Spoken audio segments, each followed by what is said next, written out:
오늘 설교 제목은 보상을 초월하는 주님의 은혜라는 제목으로 말씀을 전하겠습니다. 우리 같이 한번 읽어보실까요? 시작.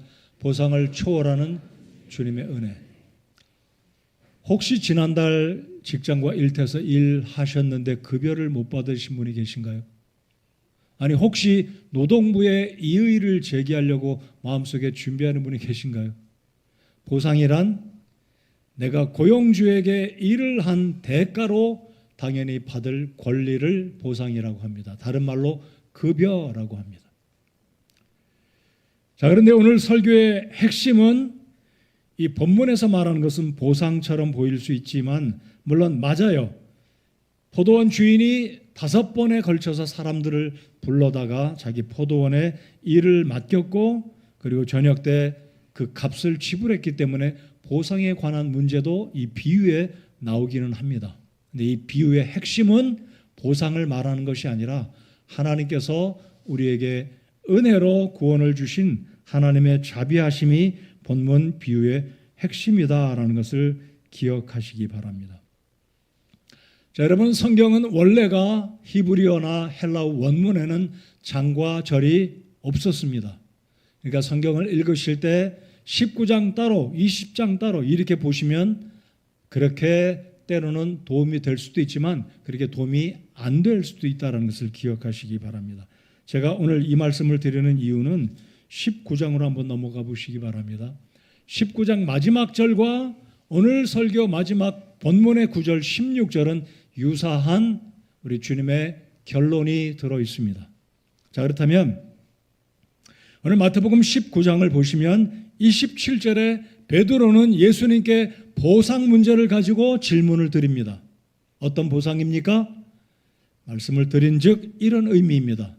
예수님, 주께서 우리를 제자로 12사도로 부르셨는데 우리는 아내도 부모도 다 버리고 고기 잡는 모든 기구들 다 버리고 일평생 주를 위해서 우리의 삶을 드렸으니 우리에게 어떤 보상이 있겠습니까?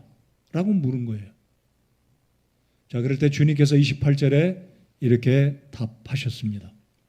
예수님께서 그들에게 이르시되 진실로 진실로 내가 너희에게 이르노니 다시 나게 하는 때 곧 사람의 아들이 자기의 영광의 왕좌에 앉을 때 나를 따른 너희도 12 왕좌에 앉아 이스라엘의 12지파를 재판하리라.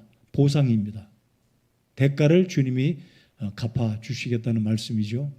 자, 그리고 29절 또 내 이름으로 인해 집이나 형제나 자매나 아버지나 어머니나 아내나 자녀나 토지를 버린 모든 자는, 자, 28절은 사도들을 의미한다면 29절은 구원받고 주님의 나라를 위해서 복음을 위해서 충성되게 섬긴 그리스도인들을 우리 주님께서 동일하게 상급으로 갚아주시겠다는 말씀 아닙니까? 주를 위해서 하나님의 나라를 위해서 버린 자 모든 것들을 희생적으로 내려놓고 주님을 따르고 섬긴 자는 100배를 받고 또 영존하는 생명을 상속받으리라 그랬습니다. 자, 그러니까 지금 이 19장에서는 보상에 대한 말씀입니다. 근데 20장에 우리 주님께서 이제 마지막 30절이 맞춰진 직후에 20장에 포도원의 품꾼들의 비유를 12 제자들에게 들려주신 겁니다. 그러니까 이 문맥의 흐름을 잘 파악하시면 더 복되게 본문의 말씀을 정확하게 해석하고 이해하시게 됩니다. 자, 30절 같이 한번 읽어보겠습니다. 30절 시작.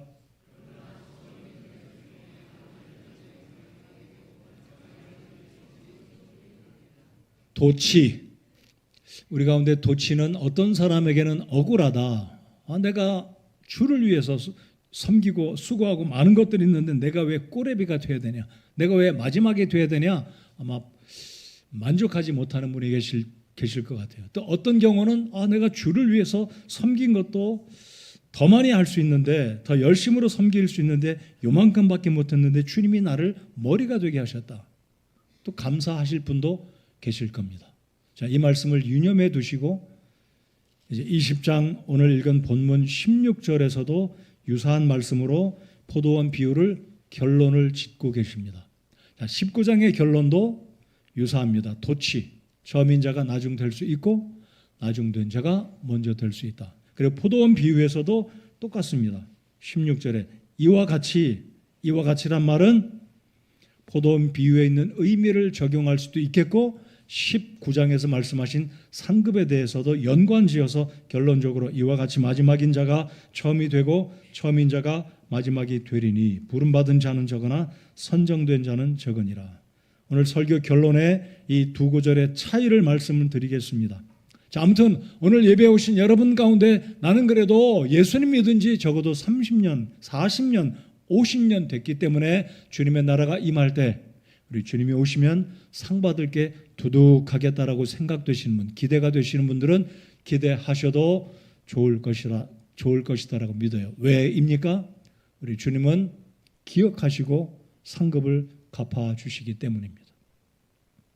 수요일 날 31일 날이 마지막 날이기 때문에 수요일 날 저녁에 제가 말라기 3장 16절 상급을 갚아주시는 그 주님에 대한 말씀을 제가 전하기를 원하고요. 그래서 다음 주일에는 새해를 맞이하면서 한 해를 돌아보는 측면에 또 다음 주에 말씀을 제가 준비했습니다. 자, 오늘 이 포도원의 비유에 20장 1절을 다시 눈으로 보시기 바랍니다. 잘 살펴보십시오. 하늘의 왕국은 마치, 이 마치란 말이 굉장히 중요합니다. 무엇과 같다? 무엇과 같다고요? 하나님의 왕국은, 하늘의 왕국은, 하나님의 나라는 마치 무엇과 같다고요? 포도원 품꾼들을 고용하여 자기 포도원에 들여보내려고 아침 일찍 나간 사람 곧 집주인과 같으니라. 자, 이 구절을 간략히 줄여서 말씀드리면 하나님의 왕국은 집주인과 같으니라입니다. 하나님의 왕국은 집주인과 같다. 그 중간 내용은 뭐냐면 포도원 비유 1절부터 16절까지 들어있는 굉장히 독특한 비유입니다. 자, 이제 이 비유를 말씀을 드리겠습니다. 자, 그러면 먼저 1절부터 16절까지 이 포도원 비유의 구성을 말씀드려 보겠습니다. 이 본문이 어떻게 구성되었는지 대략의 윤곽을 잡아야 이 비유가 여러분 마음속에 쏙 들어올 거다라고 생각됩니다. 자, 1절부터 7절까지는 이 포도원 주인이 이상한 방법으로 사람을 고용하는 모습을 1절부터 7절까지 기록했습니다.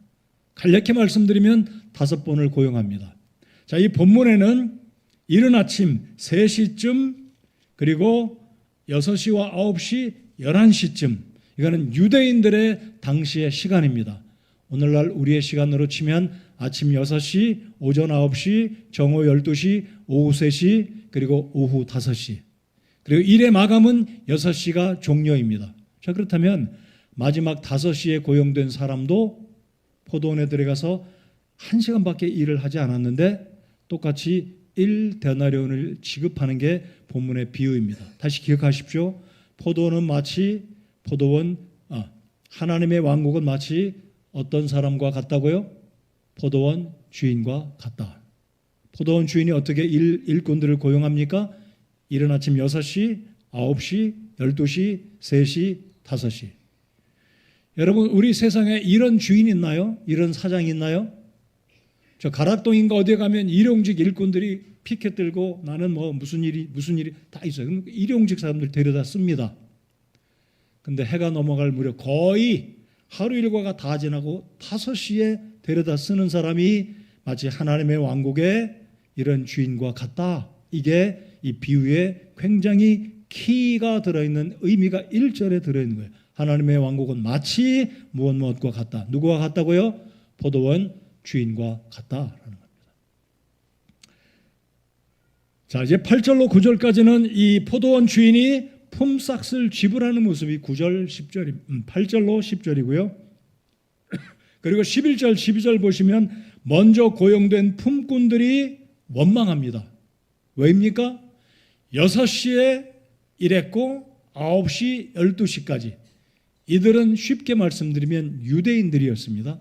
아침 일찍부터 고용이 됐는데 이제 품값을 주인이 지불하는데 1시간 일한 사람에게 한 데나리온을 주는데 아침 일찍부터 하루 종일 일한 사람이 나는 적어도 3데나리온, 5데나리온 받겠지. 기대를 했다가 마지막에 받아보니까 여전히 1시간 일한 사람이나 2시간 일한 사람이나 똑같이 한 데나리온을 받고 원망과 투덜거림의 모습을 11절, 12절의 모습입니다. 자, 오늘 이 포도원 비유의 핵심은 13절, 16절까지가 있는데요. 우리 한번 15절을 읽어보시겠습니다. 15절을 잘 읽어보시면서 마치 하나님의 왕국은, 하늘 왕국은 포도원 주인과 같으니 이 주인은 어떤 사람인지 15절을 읽으면서 정리가 되기 바랍니다. 자, 15절 읽겠습니다. 시작.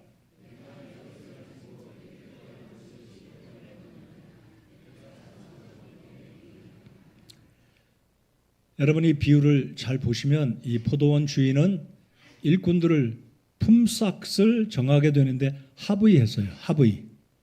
자, 그 구절을 몇 절에 보시냐면 2절에 보시면 그가 하루에 1데나리온씩 주기를 품꾼들과 합의하기를. 계약서에 컨트랙을 맺은 거예요. 내가 당신을 하루 고용할 테니 임금을 얼마 주겠다. 그래서 이 고용된 사람도 그렇게 인식하고 사인하고 포도원에 들어가서 일을 했습니다. 하루가 다 갔고, 자, 이제 정당한 것을 주리라 4절과 7절에 2번 기록됐습니다. 자, 주인은 한 데나리온을 주겠다고 분명히 약속을 했습니다. 피차간에 쌍방간에 약속을 하고 하루 일과가 지나고 임금을 받는데, 먼저 고용돼서 하루 종일 일한 사람은 마지막에 5시에 돌아서 일한 사람에게 1데나리온을 주고 그들에게도 1데나리온을 주자 11절 투덜대고 주인에게 원망했다라는 거예요. 근데 이 포도원 주인은 이렇게 이야기하지 않습니까? 내가 내 것을 가지고 내 뜻대로 하는 것이 법에 어긋나느냐? 내가 선함으로 내 눈이 악하냐? 이 비유의 핵심 구절이 내가 선한 것을, 내가 이 사람에게 받을 자격이 없는 자에게 한 데나리온 주는 것이 잘못됐느냐? 왜 너는 투덜대느냐? 이게 핵심입니다. 자, 이제 포도원 비유의 상징적인 의미를 말씀을 드려보겠습니다. 구성을 말씀드렸고요. 자, 포도원 비유에 등장하는 포도원은 어떤 의미인지, 포도원 주인은 누구인지, 일꾼들은 누구인지, 한 데나리온은 무엇을 상징하는지 말씀드리겠습니다. 자, 포도원은 1절에 힌트가 들어있다고 그랬죠. 하늘 왕국은 마치 누구와 같다고요? 포도원 주인과 같다. 여기서 포도원은 넓은 틀에서 하나님의 구속사에 관여된 모든 것들을 포함합니다. 구약도 포함되고 신약도 포함되고 이스라엘도 포함되고 교회도 포함되고 온 세상의 모든 사람들이 하나님의 구원의 계획 속에 다 포함되어 있는 그 의미를 포도원으로 비유한 것입니다. 쉽게 말씀드리면 포도원은 천국에 들어간 것과 같다. 포도원은 영생의 선물을 주는 장소와 같다. 포도원은 하나님이 구원을 베풀어 주시는 그 은혜를 상징하는 것이 포도원입니다. 여러분, 과일 가운데 탐스러운 과일 2가지, 3가지를 꼽는다면 복숭아, 사과, 능금, 포도. 저는 이렇게 생각합니다. 탐스럽게 생겼잖아요. 자, 이 포도는 구약 성경에 이스라엘을 상징합니다. 동시에 통성한 삶, 하나님의 축복들을 상징하는데 이 비유의 포도원은 말씀드린 것처럼 20장 1절에 하늘의 왕국을 상징하는 것이 포도원입니다. 그래서 포도원에 들어가서 일할 수 있게 됐다는 것은 하나님의 백성이 되어서 구원받은 영생의 축복을 누린 자들을 의미합니다. 자, 포도원은 천국을 상징한다, 또는 포도원은 구원을 상징한다라고 이해하시면 되겠습니다. 자, 2번째로 포도원 주인은 누구를 상징할까요? 포도원 주인은 하나님 또는 구원의 주님이신 예수 그리스도를 상징합니다. 구원은 하나님으로부터 말미암기 때문에 포도원의 주인은 우리 주님이십니다. 자, 그러면 여기 품꾼들은 2 종류의 사람들입니다. 오전 6시, 9시, 12시, 적어도 오전에 부름받고 포도원에 들어간 자들은 구약시대 때 하나님의 선민이 된 유대인들, 이스라엘 백성들을 상징합니다. 그런데 오늘 말씀 보시면 성경이 재밌게 표현하고 있습니다. 자, 5절에 보시면 다시 그가 6시와 9시쯤에 그와 같이 하고, 자, 오후 3시, 5시, 오전 12시에 가서 보아도 여전히 일거리를 찾지 못하고 서 있는 사람들, 오늘 말씀 보시면 6절에 보십시다. 11시쯤 가서, 11시는 우리 시각으로 오후 5시예요. 온종일 피켓 들고 나는 배관공입니다, 나는 목수입니다, 난 타일공입니다, 이렇게 해도 아무도 이 사람들을 데려다 쓰는 사람이 없는데 성경이 재미있게 표현했습니다. 뭐냐면 또 11시쯤에 6절입니다. 나가서 놀고 서 있는 자들을 보고는, 놀고 있다는 거예요. 여러분, 이 사람들이 놀고 싶어서 놀고 있나요? 일꾼으로 누군가 데려가지 않고 있기 때문에 놀고 있는 거예요. 이 의미는 이스라엘 민족들이 먼저 하나님의 선민으로 구약시대 때 선택받았다면 이방인들은 신약시대가 오기 전까지, 복음이 선포되기 전까지, 예수님께서 십자가에서 죽으시는 사건 전까지 아직까지 복음을 들어보지 못한 자들, 하나님의 포도원에 들어가지 못한 자들을 상징하기 때문에 서서 놀고 있다 이거예요. 고용주가 데려다 일을 시키지 않으면 하루, 쉬운 말로 공치는 사람들입니다. 가족들 어떻게 부양합니까? 하루 벌어 하루 먹는 사람들이에요. 못하는 거예요. 근데 이 주인은 굉장히 이상한 사람이에요. 저 같아도 이렇게 안 할 거예요. 여러분 같아도 이렇게 안 할 거예요. 1시간 일하고 뭐 하루 온종일 품삯을 주겠어요? 근데 이 주인은 바로 하늘 왕국의 비유는 마치 포도원 주인과 같다. 우리 하나님 아버지는 구원받지 못한 이방인들을 외면하지 않으시고, 비록 유대인들이, 이스라엘 백성들이 선민으로 구약시대 때 선택받았지만 우리 이방인 같은 우리들도 하나님은 빈둥거리고 놀고 있는, 구원받지 못한, 교만하고 하나님의 진리를 거절하고 주님께 감사하지 못하던 저와 여러분들을 불쌍히 여기시고 포도원에 불러들이셨다라는 게 이 메시지의 핵심 중에 하나입니다. 저 같은 죄인이 구원받은 거 우리 잘나서 아니에요. 여러분 가운데 어떤 분들은 굉장히 잘생겼어요. 예쁘시고 뛰어나신 분들입니다. 그럴지라도 구원은 나의 외모와 학식과 부유와 그 어떤 것도 상관이 1도 없다라는 거예요. 오늘 핵심의 말씀이 뭐냐면 구원은 보상이 아니라 은혜다 이겁니다. 우리 한번 따라서 해주시면 고맙겠습니다. 구원은 보상이 아니라 은혜다. 여러분, 우리가 보상으로 구원받는다면 아무도 구원 못 받아요. 오늘 제 설교의 중심 메시지는 우리 같은 사람이 구원받을 수 있는 것, 하나님의 놀라우신 은혜입니다. 유대인들은 이미 선민으로 부름받았어요. 하나님이 그냥 그들을 당신의 선민으로 하나님이 선택해 주셨습니다. 우리 같은 이방인들, 유대인들을 제외한 세상의 모든 민족들은 이방인입니다. 예수님 당시에 이방인들은 뭐처럼 생각했다고요? 뭐처럼 여겼다고요? 개처럼 여겼습니다. 대화의 상대가 아니었어요. 복음서에서 그렇게 말씀하셨습니다. 근데 우리 주님은, 이 포도원 주인은 굉장히 자비로운 사람이라 불쌍히 여겼어요.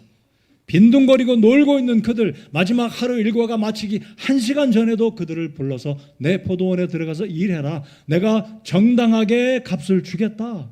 7절. 얼마나 놀랍습니까? 1시간 일해도 내가 정당하게 값을 지불해 주겠다. 바로 이것이 이방인이었던 저와 여러분에게 우리 주님이 구원의 자리로, 천국으로 초청하시고 구원받게 하시는, 구원을 허락하시는 주님의 은혜다라는 겁니다. 자, 일찍 부름받은 아침 6시, 아침 9시, 아마 12시까지는 유대인이라고 볼 수 있을 거예요. 근데 뒤늦게 오후 3시, 그리고 오후 5시, 마지막 차를 탄 자들이 이방인들인데, 바로 이 비유의 핵심은 유대인들의 구원은 하나님이 이미 선민으로 초청해 주셨다면 이방인들은 공짜로 하나님의 은혜로 천국에 들어가게 되었다. 그래서 이 하나님의 포도원은 지금도 열려 있습니다. 지금도 복음이 증거되는 곳에 이 하나님의 복음을 믿고 받아들이면 하나님의 축복의 포도원에 들어가서 천국에 들어가 영생의 축복을 누리게 되는 것이 이 포도원 비유의 시간은 오늘도 유효하다입니다. 아직도 구원받지 않으신 분은 이 놀라운 이분, 이상한 분, 자비롭기 한이 없으신 이분이 우리들을 고용하시고 놀고 서 있는 우리들을, 하나님을 대적하고 하나님을 알지도 못하고 내 생각에는 이렇게 하면 구원받을 줄 알고 있는 우리들을 찾아오셔서 당신 나라에 하나님이 들어가도록 기회를 주시는 분이 이상한, 그리고 굉장히 자비로우신 분이 우리 주님이다라는 겁니다. 혹시 여러분 가운데 우리 하나님은 굉장히 괴팍하고 까다롭고 까탈스럽고 인정머리가 없는 분이라고 생각하는 분이 계신가요? 착각입니다. 우리 하나님은 이렇게 좋으신 분이에요. 하나님은 유대인과 이방인 차별하지 않으십니다. 구약 성경에는 그렇게 보였습니다. 하나님이 왜 이스라엘 백성을 그렇게 축복하시고 선민으로 당신의 chosen nation, chosen people로 유대인들에게 특혜를 주셨냐면, 이방인들에게 여러분들도 보시오, 이 백성들이 왜 하나님의 선민이 되어서 보호를 입고 기적을 경험하고 하나님이 놀라운 축복들을 주시는지 돌아와서 내 백성이 되라고, 이방인들 시기하고 유대인들 되라고 하나님이 특별히 구약시대에는 이스라엘 민족들을 성별하고 특혜를 주신 것이 구약시대의 하나님의 계획이셨습니다. 그런데 이제 신약시대 때 예수님이 드디어 오셨습니다. 그리고 예수님이 이제 믿는 모든 자들에게 은혜를 주시는 것은 마치 포도원 농부가 뒤늦게 일거리를 찾지 못하고 있던 이방인들에게 예수님을 보내주시고 십자가에 죽게 하시고 피 흘려서 우리의 모든 죄를 용서하시고 그리고 부활하심으로 우리에게 칭의를 허락하시고 이제 구원의 문을 여시고 지금도 여전히 포도원에 우리를 불러서 일하실 수 있는 기회를 여전히 주고 계시다라는 겁니다. 자, 그러면 한 데나리온은 무엇을 상징할까요? 자, 포도원 무엇인지 의미를 말씀드렸고, 이 포도원 주인이 누구인지 말씀드렸고, 포도원의 일꾼을 들여보는 이 각기 시간이 다른 품꾼들의 의미를 유대인과 이방인들이다라고 말씀드렸습니다. 그러면 한 데나리온은 무슨 의미일까요? 자, 한 데나리온은 이 당시 성인 남자의 하루치 품삯입니다. 오늘날로 치면 10만 원에서 20만 원쯤 되겠죠. 아마 더 될지도 모르겠어요. 특별한 일꾼들은 30만 원도 벌잖아요. 자, 아무튼 1데나리온이란 그 당시에 성인들이 하루 보통 받는 품값입니다. 그래서 이 주인은 정당한 것을 주겠다라고 약속하고 일꾼들을 데려다 쓰는데, 1시간 일한 사람에게도 1데나리온을 줍니다. 자, 9절을 보시겠습니다. 9절 10절. 자, 9절 10절 보겠습니다. 11시쯤에 고용된 5시입니다. 오후 5시에 고용된 자들이 와서 각각 1데나리온씩 받으니라. 그러나 처음에 온 자들은 와서 자기들이 더 받을 줄 알았는데 자기들도 마찬가지로 각각 1데나리온씩 받았으므로. 자, 이 포도원 주인은 청지기를 불러서 일꾼들에게 값을 지불하라.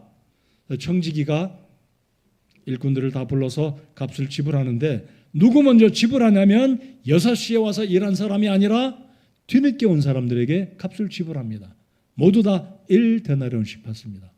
방금 말씀드렸듯이 아침 6시, 9시, 12시에 온 자들은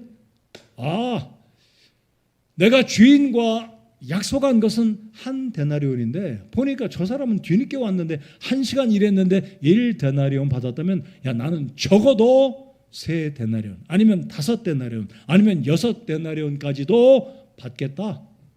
굉장히 기대했습니다. 근데 정작 청지기가 주는 것은 1데나리온. 여러분 같으면 어떠시겠어요? 화낼 만도 하죠. 자, 근데 핵심은 주인이 부당하지 않았다라는 겁니다.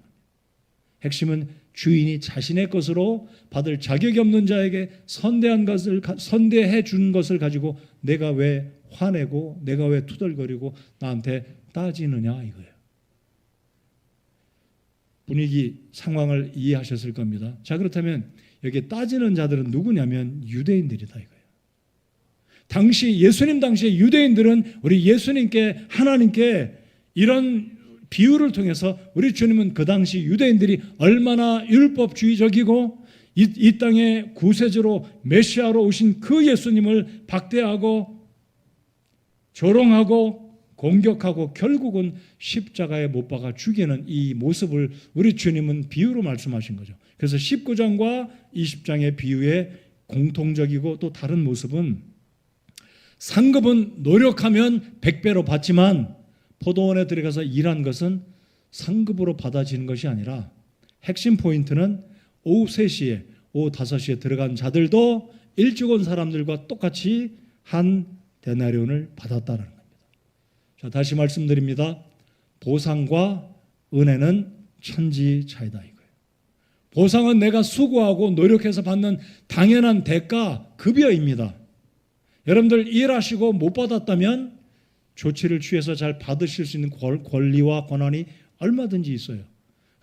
주님께서는 이 포도원의 비유를 지금 노동력, 보상에 대해서 중점을 두시는 것이 아니라 주인이 뒤늦게 고용된 받을 자격 없는 그들에게 한 데나리온을 주셨다는 것, 즉 구원받을 자격이 없는 죄인들인 저와 여러분 같은 우리들에게 주께서 1데나리온 구원을 주셨다는 것.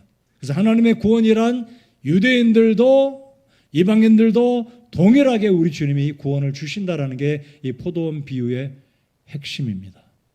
하나님의 구원은 유대인들에게 더 많이, 이방인들에게는 차별하시는 것이 아니라 하나님은 믿는 모든 자들에게, 우리 주인과 합의하고 들어오는 자들, 하루 일하면 얼마를 주겠다는 이 의미는 복음을 믿고 회개하고 예수 그리스도를 자신의 구주로 믿는 자들에게는 주님께서 이스라엘 민족이나 이스라엘 백성을 떠나 이방인들에게나 동일하게 1데나리온씩 주겠다, 즉 구원을 주시겠다는 것이 이 비유의 핵심 내용입니다.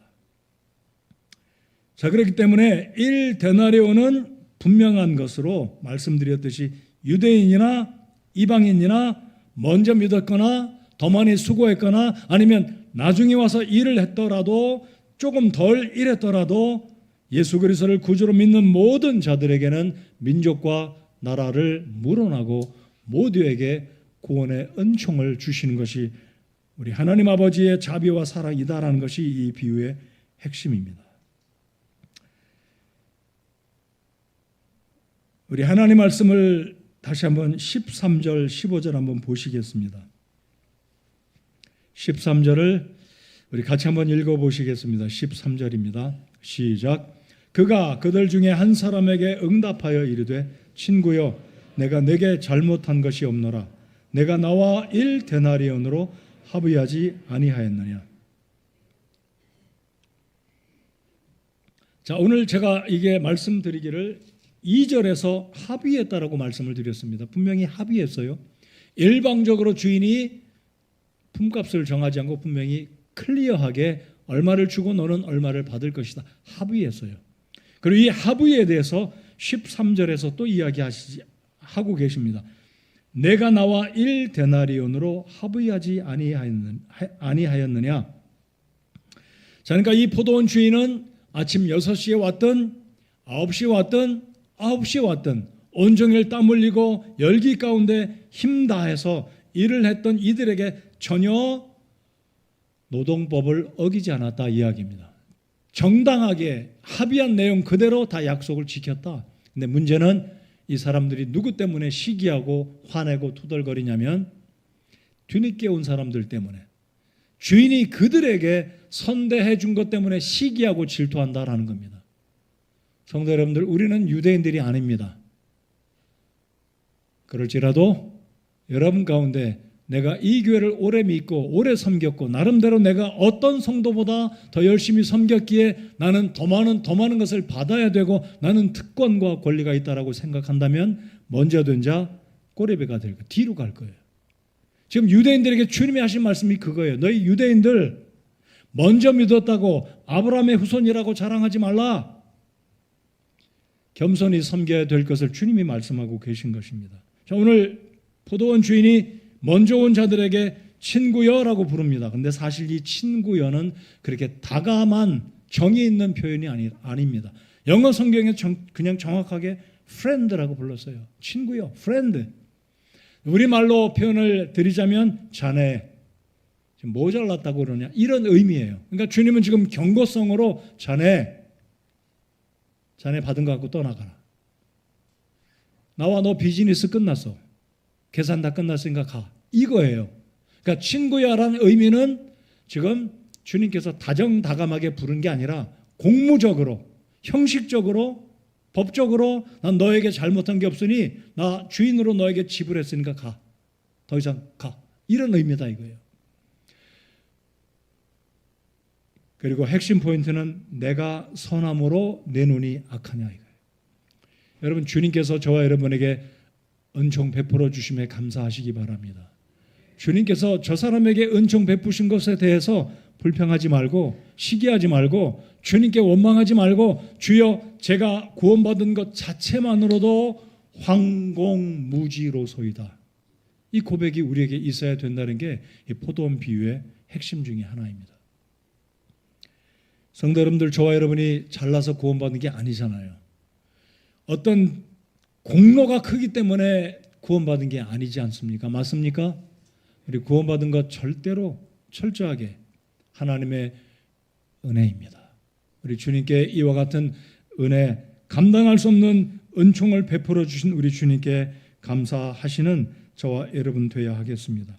그래서 겸손히 주님을 섬기는 저 같은 사람 구원해 주신 것, 구원받을 수 없는 저를 교만했었고 하나님 말씀을 부정했고 하나님을 대적했던 저 같은 사람을 뒤늦게라도 친구를 통해 가족을 통해 누군가를 통해 교회에 와서 복음 듣게 하시고 제가 죄인인 것을 보여주시고 하나님 앞에 회개하고 예수님을 나의 주님으로 믿어 구원받게 해주신 것 정말 주님의 은혜입니다. 이렇게 고백하는 것이 우리의 바른 태도다. 이것이 바로 오늘 본문에서 주님께서 유대인들을 책망하시고 이방인 우리들에게 보여주시는 겸손의 모습으로 주님을 섬기고 여전히 포도원에서 성실하게 충성되게 일하라고 우리에게 기회를 주고 계시다라고 믿으시기 바랍니다.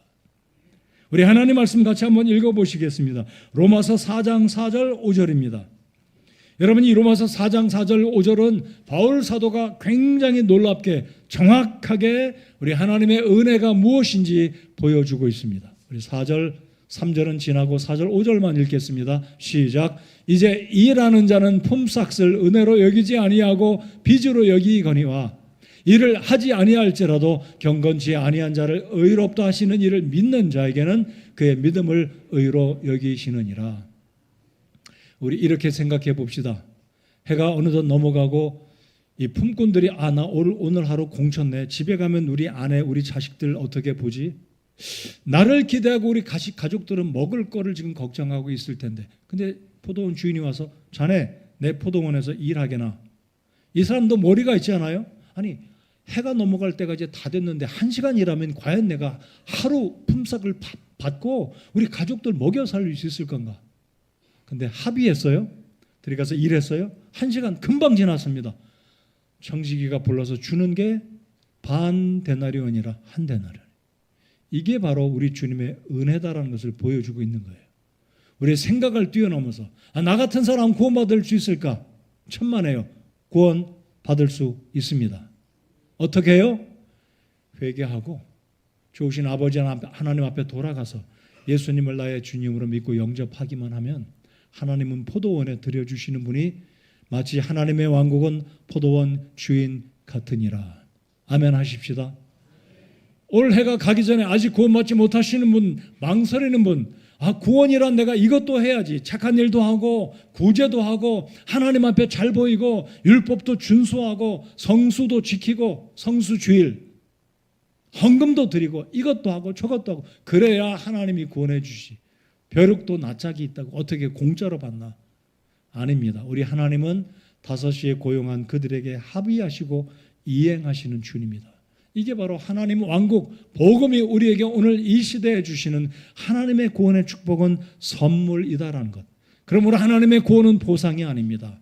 자, 베드로에게 주님 말씀하신 것은 나를 위해서 처자를 버리고 전터를 버리고 하나님 나라를 위해서 일생 수고한 자들은 100배를 받을 것이다. 그리고 더불어서 예수님 영접하고 구원받은 자들은 영생의 선물까지 보너스로 줄 것을 말씀하신 구절이 19장의 말씀입니다. 아직까지 예수님 영접하지 않으신 분, 그래도 감사한 것은 가족들 따라 여전히 교회 오시는 분들로 인해서 제가 감사드립니다. 저는 그래도 이 교회 목사이기 때문에 어떤 분들이 아직 예수님 영접하지 않았지만 가족 따라 교회 오시는 분 제가 알아요. 여러분들은 모르시죠? 안 알려드릴게요. 누가 그런지. 저는 알아요. 저는 그분들이 구원받기 바라는 마음입니다. 그 마음으로 오늘도 기도했고 오늘도 이 자리에 서서 이 복된 말씀을 전합니다. 올해가 가기 전에 예수님 영접하고 구원 받으십시오. 제가 드리는 이 말씀 들어보십시오. 생각해 보셨는지 모르겠어요. 지옥은 인구 제한 없습니다. 천국도 인구 제한 없습니다. 이게 무슨 말씀이냐면요. 지옥은 아무리 많은 사람이 지옥불에 떨어져도 공간이 부족해서 지옥 문 닫고 사탄이 말하기를 하나님 지옥에 꽉 찼으니 이제 사람 보내지 마세요. 감당 못합니다. 이럴 일은 일도 없어요. 지옥은 영원히 구원받지 않은 사람이 숫자에 물어나고 여전히 지옥은 마치 잠원에 있는 불처럼 여러분 불에 어떤 물질을 집어넣어 보십시오. 계속 태웁니다. 계속 태워버려요. 계속 태워버립니다. 이게 불의 속성입니다. 지옥도 똑같습니다. 천국은 어떻나요? 지옥은 인구 제한 없어요. 야 천국 인구 너무 빠글빠글하다 복잡하다 이제 좀 그만 좀 와라. 천국에 있는 사람들이 아우성걸 이제 좀 그만 좀 왔으면 좋겠어. 이러지 않아요. 천국은 여전히 무한한 축복의 장소, 생수의 강이 흐르는 복락이 넘치는 그것이 천국입니다. 여러분 어느 쪽을 선택하겠습니까? 천국입니까? 지옥입니까? 이 좋으신 예수님의 복음을 믿고 주님 앞에 오시면 포도원 농부처럼 5시에 놀고 서 있는 그들, 불쌍한 그들 주님이 다 불러서 일하게 하시고 한 데나리온으로 지불하시는 좋으신 우리 아버지 하나님이 오늘 말씀의 핵심 메시지입니다. 자, 구원받으신 성도 여러분들 잘하셨습니다. 우리 하나님께 감사하시나요? 자, 그런데 더 감사하고 우리가 조심하며 섬길 것은 하나님이 나를 축복하시는 것보다 저 사람 나보다 공로도 없고 이 주님의 교회에서 하는 일도 별로 중요하지 않은 것 같은데 왜 하나님 저 사람은 그렇게 복의 복을 넘치게 부어주시고 저는 왜 복 안 주시나요? 라고 입술 나오고 투덜거리고 원망거리면 안 된다라는 거예요. 물론 본문에서는 유대인들이 그렇습니다. 근데 우리도 자칫 잘못하면 하나님 제가 예수님 믿은 지 몇 년인데요. 제가 주님 시간 드린 게 얼마인데요. 제가 얼마나 눈물로 땀과 정성 그리고 물질로 주님을 섬기는데 왜 주님 저에게는 요만큼만 주시나요? 왜 저 사람은 1년밖에 주님 안 섬겼는데 저는 30년 40년 이상을 주님 섬겼는데 왜 똑같이 대우하시나요? 라고 원망할 수 있다는 것. 처음 된 자 뒤로 갈 거예요. 그러나 감사해서 나 같은 사람 구원해 주신 주님 감사합니다. 나같이 받을 자격 없는 저를 구원하시고 천국 백성 되게 하신 것 정말 감사합니다 해서 겸손히 섬기는 자는 앞에 설 수 있을 거예요. 그 제가 하는 일 아니에요. 제가 할 수 없어요. 이 세상에 어떤 목사도 어떤 교황도 어떤 사람도 못합니다. 주님은 그렇게 하시는 분이십니다. 머리 된 자 꼬리가 될 수 있고 꼬리 된 자 머리가 될 수 있음을 기억하시고 겸손히 주님 섬기시기 바랍니다.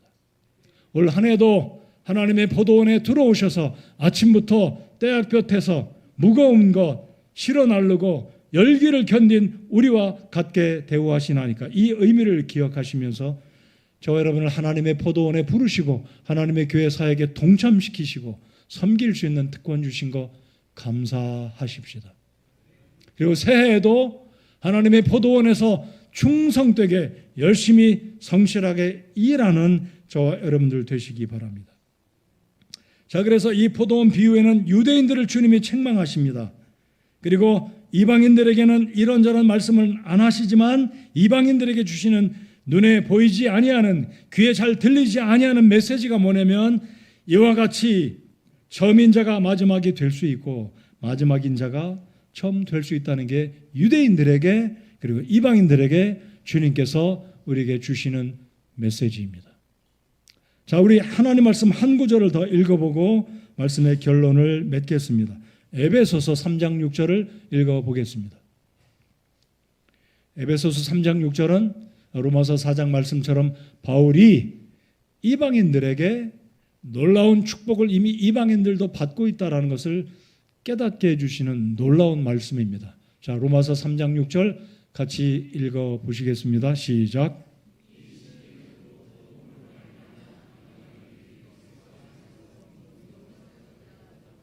같은 몸에 속하게 되며 그분의 약속에 참여하는 자가 된다는 것이라. 자, 이 신비, 무엇이 신비냐고요? 아침에 일찍 온 자나 늦게 온 자나 같이 은혜를 받는다. 이게 신비라는 거예요. 아니, 주인이 정신이 좀 어떻게 된 사람이냐? 어떻게 아침에 온 사람에게도 1데나리온, 1시간 일한 사람, 2시간 일한 사람에게도 10시간 이상 일한 사람에게 어떻게, 아니 12시간 일했잖아요. 아침 6시부터 저녁 6시까지. 신비예요. 하나님의 사랑은 머리로, 수학적으로, 이성적으로 다른 종교와 비교해서 이해가 절대로 안 됩니다. 이것이 기독교의 복음입니다. 맞습니까? 우리 하나님 여러분 어떻게 이해하시는지 모르겠어요. 이슬람이 그들의 알라를 어떻게 이해하는지 모르겠고, 제가 다음 주에 설교할 때는 아바타 이야기를 좀 들려드릴게요. 아바타가 뭔지 모르시는 분 계시고, 아바타가 뭐예요? 아바타 이야기를 다음 주에 들려드릴게요. 우리 하나님은 우리를 그렇게 선대해 주셨습니다. 자, 이 신비는 곧 복음으로 말미암아 이방인들이 그리스도 안에서 동료 상속자가 되고, 이게 무슨 뜻이냐면요, 에베소 교회에는 유대교 구원받은 신자도 있고 이방인들 가운데 구원받은 이방인 그리스도인 신자도 있었습니다.